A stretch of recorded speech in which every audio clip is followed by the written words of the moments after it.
পুরুষ মানুষের সেবা পাওয়া স্ত্রীদের ভাগ্য। তো সব পুরুষ মানুষ স্ত্রীদেরকে সেবা করে না, উঠতে বসতে খোঁটা মারে। তো তুমি কি আমাকে বুঝাচ্ছ? যদি ওই বারাকা হাসপাতালে 2 দিন আমি খাই নাই, আমি কইতেই পারতাম না দিন কোন দা গেল, আমার খিদেই ছিল না তুমি অসুস্থ হওয়ার কারণে। ওই ওই নাটক আমার কাছে কয়ে লাভ নাই। আরে না, তোমার মতন স্বামী পাওয়া তো ভাগ্যের ব্যাপার।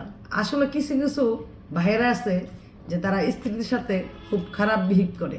সেই ভাইদের উদ্দেশ্যে বলি যে ভাই, আপনারা কোনো স্ত্রীর সাথে খারাপ আচরণ করেন না, কারণ মেয়েরা কোনো খেলার পুতুল না। তারা আপনাদেরকে ভালোবাসে, আপনারা ভালোবাসবেন, তাহলে সংসারে ঝগড়া কাজ্যা কিছুই হবে না। আমাদের সংসার লাইফ 92 সাল থেকে আমরা এই তামাত এখন তোরে আল্লাহ পাকের উসিলা দয়া ভালোবাসা এখনো একসাথে আছি। আশা করি বাহি জীবনটাও এইভাবেই যাবে। একটা স্ত্রী, একটা হাজবেন্ড, তার ভিতরের খবর সে জানবে, তার খবর সেই লোক জানবে। তাই লইছে স্বামী স্ত্রী সংসার, আর কিছু বলবো না।